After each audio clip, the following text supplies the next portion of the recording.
dégâts. Les bacheliers non orientés s'orientent dans la rue, soutenus par le mouvement Africa First. Ces 1348 bacheliers exigent leur prise en charge. Ils veulent rejoindre les amphithéâtres dans les plus brefs délais. Voilà pour le sommaire de ce journal. Le développement, c'est juste après ceci.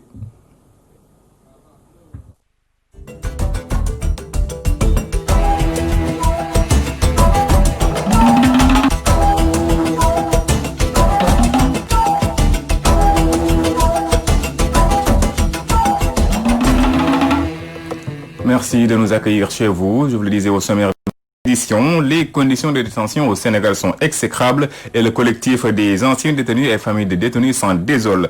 Face à la presse, les membres du collectif alertent sur le danger qui guette leurs proches privés de liberté avec la présence du coronavirus dans le milieu carcéral. Fatou Bintou Diouf, compte rendu.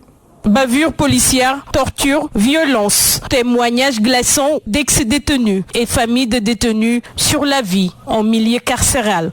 Dans notre chambre, j'ai vu un insulteur qu'on a attaché et qui est mort finalement.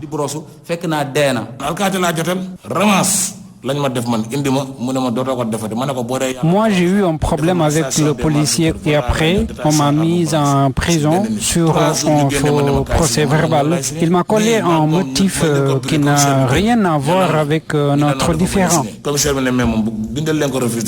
Sama doom dafa nek prison Rebeuss yag na fa lol def na fa 1 an dugg ci 2 ans wowuñu ko enquête atté wuñu ko xamna nak li waral lolou corona bi la té fofu lima bëgg na nakari da ngay jaayante yobbu dund pour sa njabot té bo démé dañ wax li day dugg li du dugg cicatrice bo amul ci sa bir famille bo démé prison dang koy am dañ lay soto dañ lay door dañ lay saga nday nga wax ñu soto lu door la gañ la. Dans la détresse, face au danger qui pèse sur la vie des prisonniers, ces ex-détenus tirent la sonnette d'alarme. J'ai vu des prisonniers qu'on a déplacés et qu'on a mis en quarantaine. bu ma ñibisé suñu kër dama genre def auto confiné wu parce que fi ma nekkoon am na ñoo xam ne dañ leen di andi bi ñu leen di andi respecté wuñu règlement yi donc man dama ragaloon andi ko sama mbokk yi. Sur ce, le chef de l'État est interpellé. On demande à ce que le président augmente la grâce par la libération aussi conditionnelle pour que ça soit régulier. Donc voilà. Les longues détentions, ouais, les longues détentions avec les tortures aussi. Et récemment on a eu des tortures morales à Koutal, un cas de Mourtala Sow. Actuellement, on ne sait pas où il est, sa famille ne sait pas où il est. Juste, il a observé une grève de la faim. Récemment, on l'a pris, on ne sait pas là où on l'a amené. Jusqu'à présent, Mourtala Sow. Pour une bagarre de quartier ou pour un cornet de chanvre indien, pour moi, il n'y a pas raison d'amener les gens en prison. En attendant une amélioration des conditions de vie en milieu carcéral, le collectif des ex-détenus et familles de détenus soutenus par Frappe France Dégage et le collectif contre les bavures et violences policières crie au scandale et alerte le président Macky Sall. L'insécurité prend des proportions inquiétantes à Rufisque. Les vols de voitures et agressions se multiplient dans la vieille ville malgré la présence de 2 commissariats. Nazib Sagna.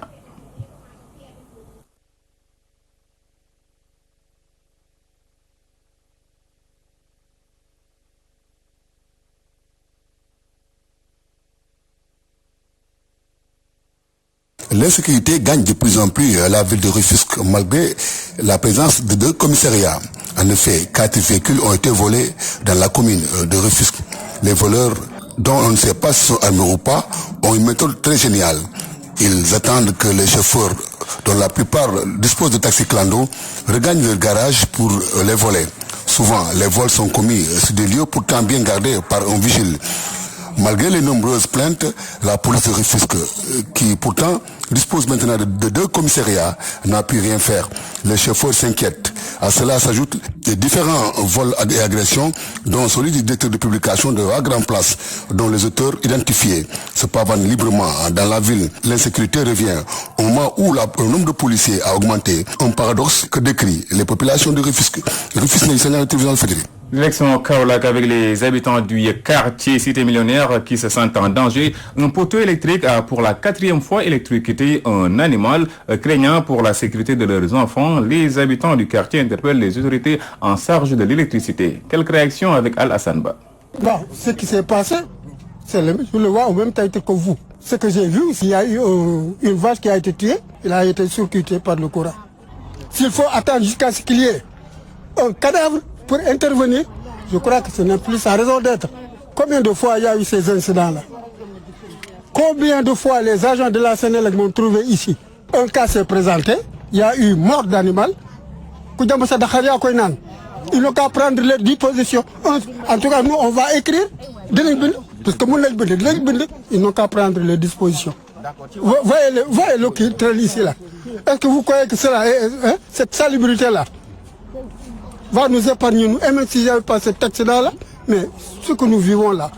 À chaque année, on se plaignait des flaques d'eau qui stagnaient ici. Mais aucune solution n'a été trouvée, ni du côté de la mairie, ni du côté des autres supérieurs. Parce que si toutefois nos enfants y passent, ça va être une catastrophe. Et que nous vivons constamment et nuit et jour avec cette eau-là. Et nous voudrions, dans la mesure du possible, qu'on nous enlève le plus rapidement possible cette eau et que nous mettons fin à ces tracages-là. Nous faisons appel à la municipalité, nous avons été à la gouvernance, nous avons été à la mairie, nous avons été un peu partout pour solliciter leur aide. Parce qu'on ne pouvait pas vivre dans des cas pareils. Le mouvement Africa First s'engage dans le combat des 1348 bacheliers non orientés. Face à la presse, ses membres exigent la prise en charge de ces jeunes et menacent de descendre dans la rue pour déverser leur colère.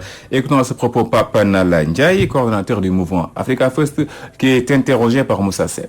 On ne peut pas concevoir cette injustice flagrante que l'État du Sénégal veut faire ou bien veut faire subir à ces jeunes étudiants-là.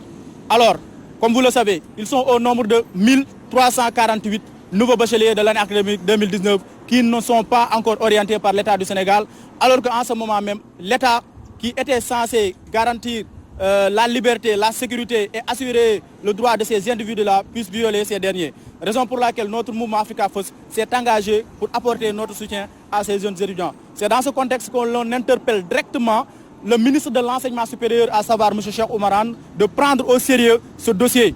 De prendre au sérieux, on dit bien, ce dossier. Parce que nous, notre mouvement Africa First est engagé à aller jusqu'au bout pour essayer d'avoir pour avoir gain de cause face à cette situation. Parce qu'on ne peut pas concevoir que ces jeunes étudiants qui se sont battus corps et âme pendant des mois, après avoir réussi leurs examens, l'État veut tout simplement les sacrifier. Donc c'est une injustice flagrante que nous dénonçons jusqu'à l'extrême mesure. Vous savez, ce qu'on peut faire, c'est d'alerter d'abord à travers les médias. C'est d'alerter à travers les médias. Après cela, je dis bien après cela, nous disons au ministre de l'Enseignement supérieur de prendre ses responsabilités. Parce que nous, on est prêt à aller jusqu'au bout. On est prêt jusqu'à même boycotter la tenue des examens de cette année-ci, si toutefois ces étudiants ne sont pas encore orientés. Les mareyeurs du marché central de Rufisque sont confrontés à d'énormes difficultés. Ils n'ont pas de chambre froide et l'accès au financement est le plus souvent difficile. Le responsable réclame la modernisation du marché. Baoubacar ou Bokar Diouf, c'est le porte-parole et il s'est entretenu avec Nazib Sagna. Voilà donc notre présence ici aujourd'hui à Rufisque. Les doléances ont porté sur plusieurs points. En fait, le premier point, c'est effectivement le marché. Le marché étant un site important par rapport à les opérations qui se font au niveau de ce marché, il est donc important que le marché dispose d'infrastructures d'accueil. Il a eu aussi à être interpellé sur des financements. Des financements qui circulent, certainement les financements de l'ADER, du ministère de la Pêche. Donc M. Djibignaï a eu à promettre, sinon en tout cas à prendre en charge ces doléances et qui de l'administration sénégalaise ayant en charge, n'est-ce pas, le secteur de la pêche. Et il a eu aussi à être clair par rapport à certaines dispositions. Les dispositions, c'est le programme du ministère de la Pêche qui aujourd'hui, les navires qui pêchent au niveau de la zone des 6000 puissent être effectivement amenés à pêcher en dehors de ces zones et être amenés à pêcher dans les zones des 12 000. Les travailleurs de l'hôpital Abbas Ndaou se rappellent au bon souvenir des autorités. Ils réclament leurs arriérés de salaire et la subvention d'exploitation qui s'élève à 1 milliard de francs CFA. Ces blouses blanches ont déposé un préavis de grève. Marfous Aïdara, le porte-parole, est joint par Khokhandong. Notre colère a été motivée par l'inattention que l'État et la ville de Dakar en tant que le maire comme PCA d'Abass Ndao a accordé à Abass Ndao. Parce que depuis plus de 15 ans, les gens d'Abass Ndao sont en train de réclamer leurs droits. Mais jusqu'à présent, rien n'a encore été fait. Donc si nous osons sortir en cette période de Covid pour réclamer encore nos dûs, c'est parce que vraiment on en a marre. Donc aujourd'hui, il y a un conseil d'administration présidé par le maire qui est le PCA, Soham Wardini. Donc nous en avons profité, n'est-ce pas, pour revenir sur nos réclamations. Donc, les réclamations, c'est d'abord la subvention que l'État doit accorder de 800 millions, que l'État doit accorder à Abass Ndao, à l'instar des autres hôpitaux, qui n'a jusqu'à présent pas versé. Donc en 2014, ils ont signé un protocole d'accord avec Abass Ndao pour, n'est-ce pas, verser cette somme par an. Et jusqu'à présent, aucun sou n'a été versé concernant cette subvention d'exploitation. Il y a aussi la ville de Dakar qui subventionne à Abass Ndao à hauteur de 200 millions et depuis plus de 5 ans, des arriérés de plus d'1 milliard qui n'a pas été versé. Il y a aussi la ville de Dakar qui a aussi promis, en même temps que l'État, de recruter les prestataires qui sont là, d'autres ont fait plus de 10 ans, d'autres plus de 15 ans, qui attendent jusqu'à présent et qui n'ont pas été recrutés. Cette année, la ville de Dakar est en train de recruter des agents et jusqu'à présent, aucun prestataire d'Abass Ndao n'a fait partie. Il y a aussi les 59 agents qui réclament leur reliquat de salaire qui a été coupé depuis 2005 et jusqu'à présent, ce reliquat n'est pas encore payé. Ça, c'est une première étape. Donc, on a fait une AG. Donc, ça, presque, c'est la première étape. Maintenant, on a décidé d'écrire un préavis lecteur qu'on doit remettre au directeur. D'ici un mois, s'il ne réagit pas, vraiment, nous allons aller en grève. À Matam, les artisans attendent toujours leur part du fonds Force Covid-19. Restés 3 mois sans activité, ces acteurs culturels crient leur désarroi. Ils demandent aux autorités de leur venir en aide. Amadou Issakan, correspondant. L'appui lié aux conséquences de la Covid-19 divise les artistes de la région de Matam. Certains parmi eux soutiennent n'avoir rien reçu. C'est le cas des batteurs de tam-tam ici à Matam. C'est les Baïfal que nous écoutons. Parce que woni maire, woni président, kalema de garde do ko minen darto e nangue depuis 7h du matin. Oui, jusque-là, nous n'avons encore rien vu. Et pourtant, à chaque fois, nous sommes sollicités de tous les événements qui se passent ici, dans la région de Matam. Bientôt, la Tabaski, nous n'avons même pas vu l'aide liée au Covid-19. Pas d'huile, pas de riz, rien. Nous demandons si toutefois nous sommes des Sénégalais. Nous sollicitons l'appui du chef de l'État, Macky Sall, car nous sommes fatigués.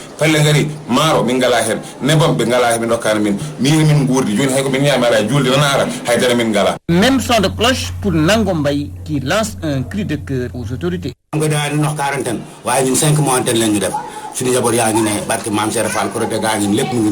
Oui, ici à Matam, nous les artistes, nous sommes très fatigués. Nos familles en souffrent d'ailleurs. Et pourtant, c'est notre gagne-pain. À chaque fois que de besoin, on nous appelle pour jouer le tam-tam. Mais jusque-là, nous n'avons rien reçu. Et pourtant, nous avons adressé des lettres même aux autorités. Mais jusque-là, on n'a pas vu notre aide. Nous sollicitons vraiment les autorités pour que nous puissions avoir notre part, car nous sommes des artistes.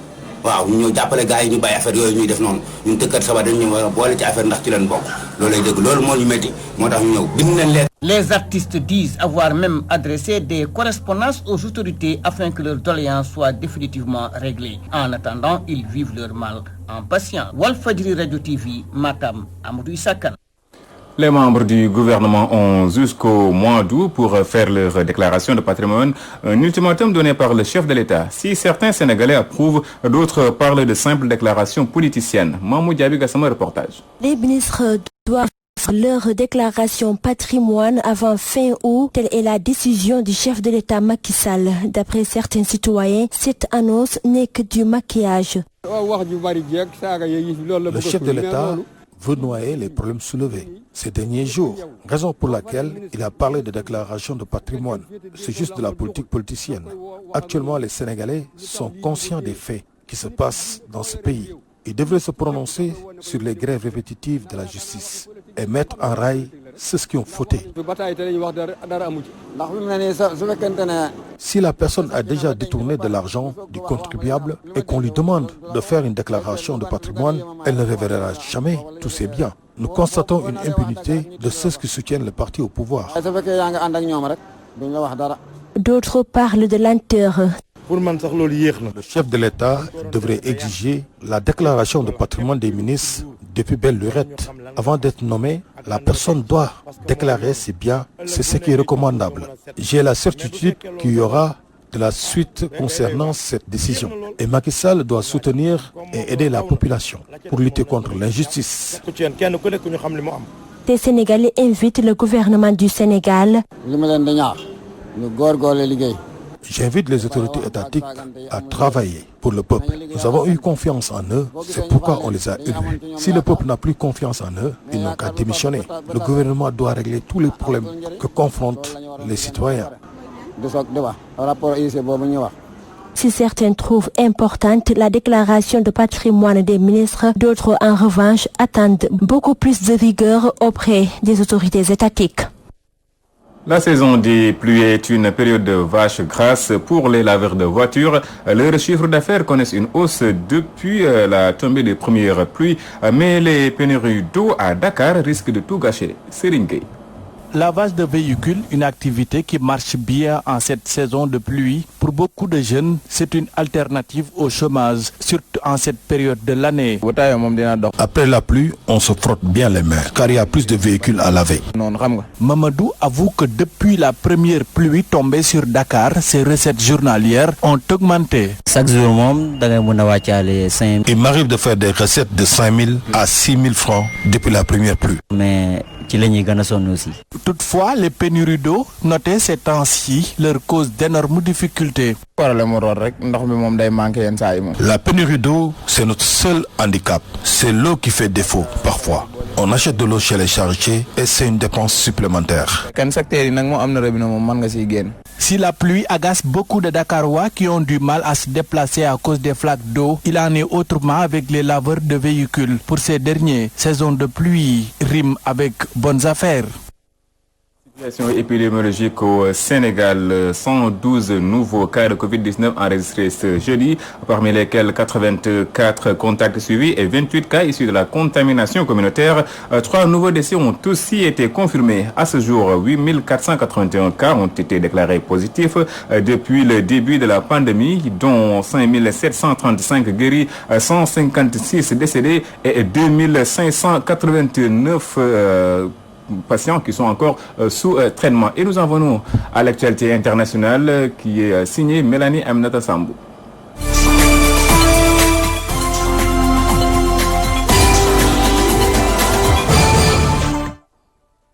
C'est une course contre la montre qui vient de commencer en Tunisie au lendemain de la démission du gouvernement d'Eliès Fafa. Sous la pression d'Ennaba, le président de la République, Kaïs Saïed, doit trouver un nouveau premier ministre. Cet universitaire indépendant très largement élu en octobre mais dépourvu du parti se voit confier la lourde tâche de désigner dans les 10 jours un candidat qui aura 1 mois pour rassembler une majorité au sein d'un parlement profondément fragmenté.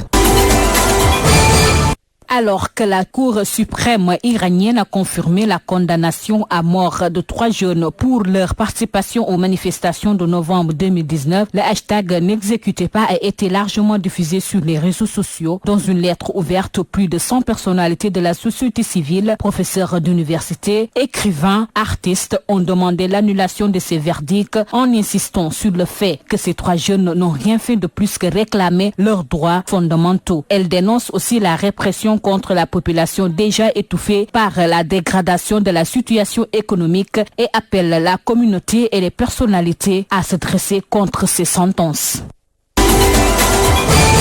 Après 24 heures de répit, les combats ont repris ce matin à la frontière entre l'Arménie et l'Azerbaïdjan, une tension croissante qui laisse craindre un nouveau conflit entre les deux voisins. Tout cela est lié à la situation intérieure en Arménie, de plus en plus difficile en raison du coronavirus et des problèmes économiques. Le nouveau gouvernement ne tient pas ses promesses et avec cette provocation militaire, l'État veut détourner l'attention de sa propre population.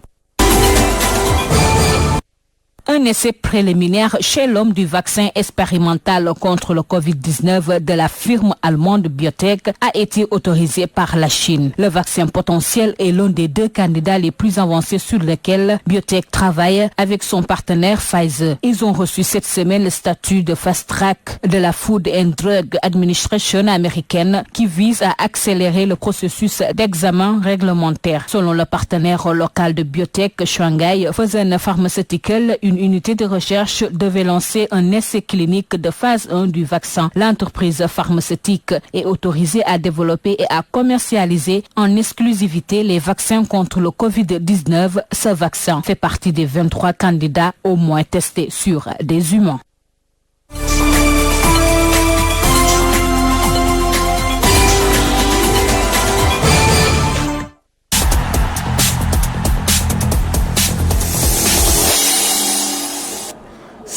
Le report des Jeux Olympiques de la jeunesse de Dakar n'affectera à rien l'engagement des autorités en charge du sport. Si l'on se fie aux propos du ministre Makhtar Ba, pour lui, ce report ne fera que renforcer l'expérience organisationnelle du Sénégal. Makhtar Ba est interrogé par Moussa Sen.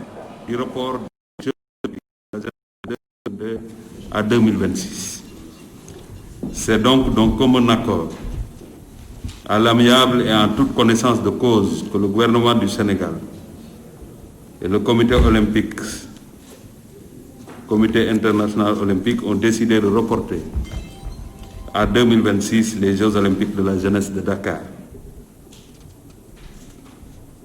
Cette décision, qui prend en compte un certain nombre de paramètres liés au contexte de la crise de la Covid-19 et la situation économique mondiale, fait suite à une proposition du président de la République, Son Excellence M. Macky Sall, favorablement accueilli par M. Thomas Bach, président du Comité international olympique.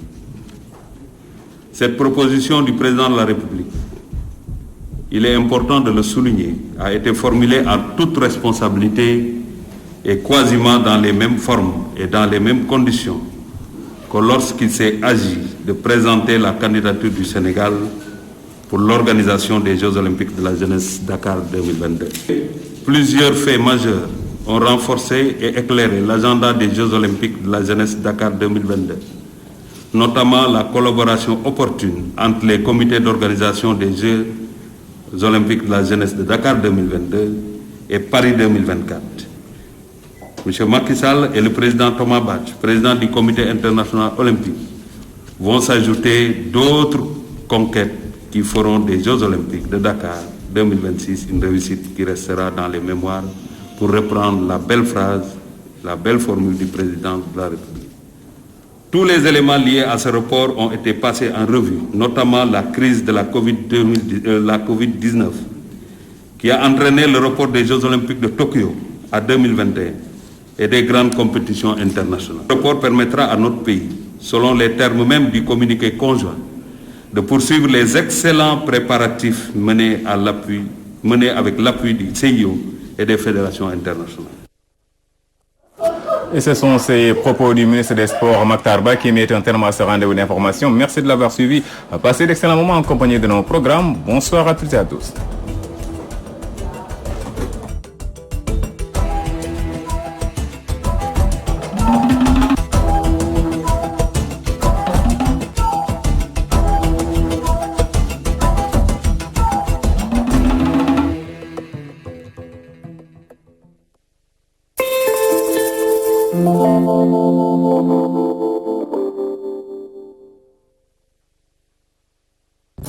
lay day la laa dal leen jàmm ci docteur Cuuraay TTBSF nekk fii ci biir marché Tilène Raktak Herbal Mosquito li mu indi ci cuuraay amul ñaf xoolal cuuraay bant bu doy waar bi muy xeeñ neex nga defe ne cuuraay kese la déedéet dafa nekk ni day rey yooyu cuuraay bu neex di xeeñ ba noppi di rey yooyu waaye yow lii kenn mës na koo gis cey Raktak Herbal Mosquito ma nga nekk ci boîtam am ci biir emballage bu mucc ayib 12 sachets lay def chaque sachet def 10 brins. TTBSF dafay jaay demi gros ak gros suñu boutique mi ngi nekk fii ci marché Tilène soo bëggee am Raktak Herbal Mosquito da nga dem marché Tilène rue 19 angle 20 wala nga woote 33 842 36 58 wala 77 376 03 35. am nañu it place bu mag ca marché Thiaroye Gare 76 123 80 76. ca Gambie 00 220 238 20 31 ca Touba 77 110 12 26. www.ttbsf.com. mail ttbsf@ttbsf.com. Raktak Mosquito gaaw ci yooyu ñaf amul morom.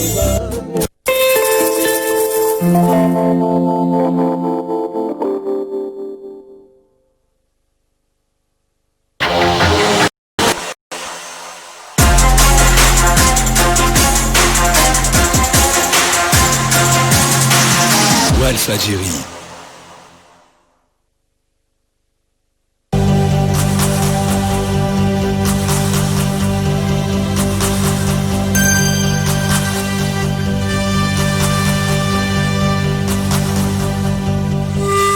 fexe leen ba dëgg rek nekk seen doole fexe leen ba bu leen yab seen askan xam leen ne benn patron rek la ñu am mooy le peuple sénégalais. Walfadjri, la voix des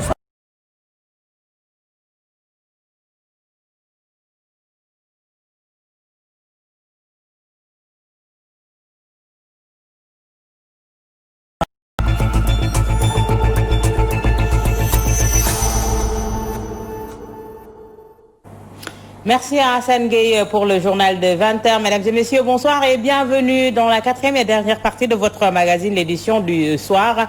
Notre invité sur ce plateau, Souleymane Djim, membre de Frappe France Dégage.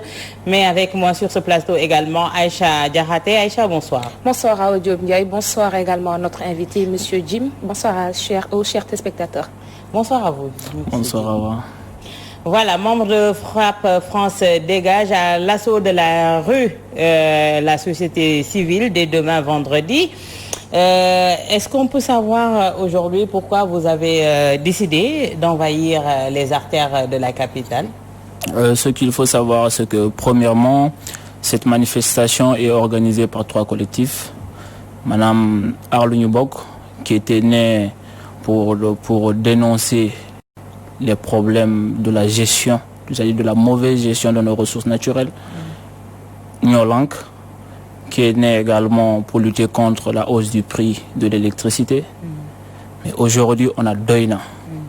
Doina regroupe plus de 18 collectifs qui sont victimes des injustices causées par la mauvaise gestion de ce gouvernement. Doina regroupe principalement trois problèmes. Le premier problème, c'est le problème foncier. Le président Macky Sall lui-même, il avait dit que 90% des plaintes qu'il reçoit, c'est-à-dire viennent du foncier. Mais s'il vérifie encore ce pourcentage, il va atteindre les 99, causés par sa mauvaise gestion. Le deuxième point, madame, on a le problème des étudiants. Il est inconcevable de voir qu'aujourd'hui, en 2020, qu'on a des étudiants qui ont obtenu le bac difficilement, parce qu'il faut le rappeler qu'on a chaque année, on a 54% de taux d'échec au Sénégal. Pour l'orienter, c'est tout un problème.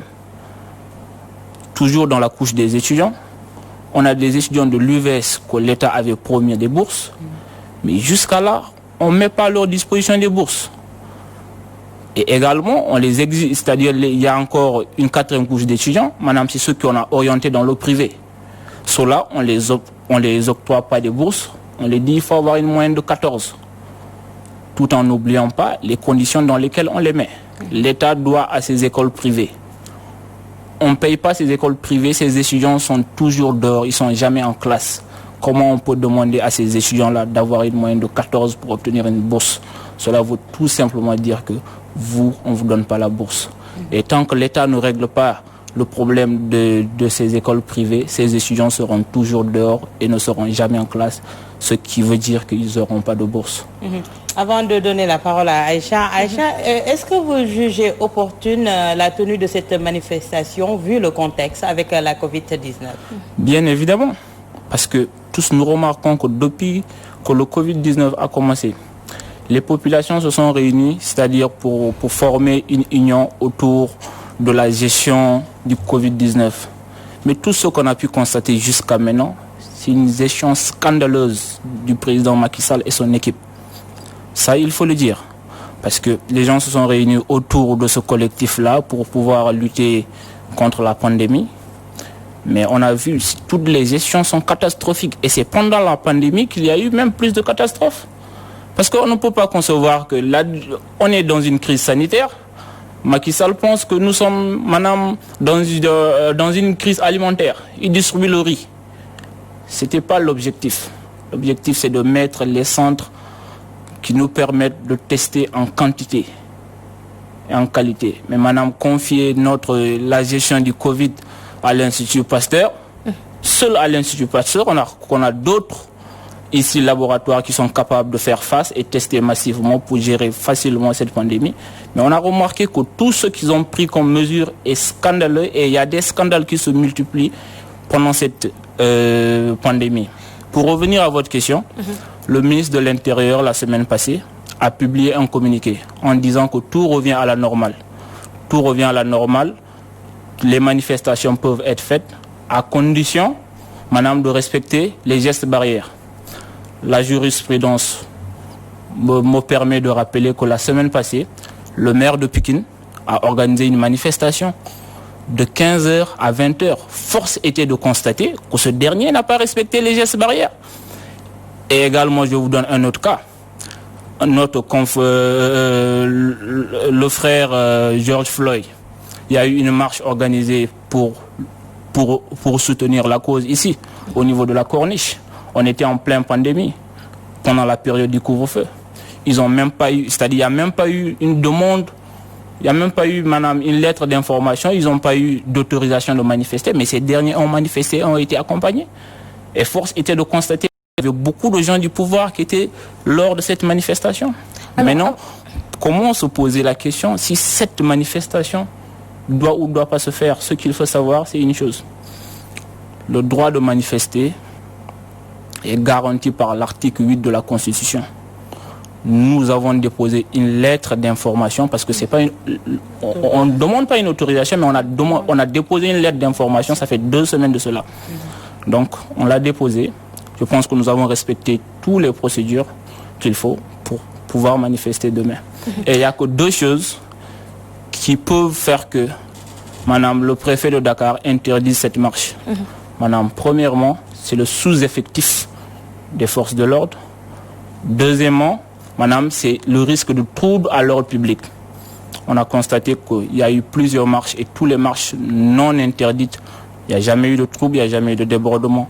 Deuxièmement, il ne peut pas nous parler de sous-effectif des forces de l'ordre. Alors, vous avez décidé de manifester demain pour soutenir, pour moi, beaucoup de collectifs. Est-ce à dire que rien ne va plus dans ce pays? Mais plus rien ne va, madame. Si vous constatez, par exemple, je prends juste le cas des ex-contractuels de PCCI. Madame, ces derniers sont restés 14 mois sans salaire et ils décident de gréver pour demander leur dû. On les met à la porte. Ces derniers décident, madame, de passer par la justice. Ils ont gagné plusieurs décisions de justice. Et l'État peine à appliquer ces peines de justice. Et ces derniers sont toujours pas payés. 14 mois sans salaire, des pères de famille. Mais aujourd'hui, force est de constater que la famine tue plus que le Covid-19. Ça fait mal de voir les pères de famille lutter pour avoir le salaire. On sait tout ce que le salaire représente pour un père de famille au Sénégal. Et combien de pères de famille sont dans la rue et des maisons cassées. Et ces derniers passent par la justice, c'est-à-dire gagnent ces différents procès, mais l'État peine à appliquer. Mais à quoi sert notre justice? À quoi sert ces décisions de justice si c'est-à-dire tu passes par la justice, tu gagnes un procès et que cela ne s'applique pas? On démolit des maisons, on met des familles à la rue. Mais on se pose encore la question si ces gens-là doivent manifester. Ces gens-là aujourd'hui, ce qu'ils subissent est pire que le coronavirus. Aujourd'hui, on note une fusion des membres de Frappe France Dégage, Nolank, Arlu Nubok, Doina. Comment s'est construite cette fusion en fait? Ce qu'il faut savoir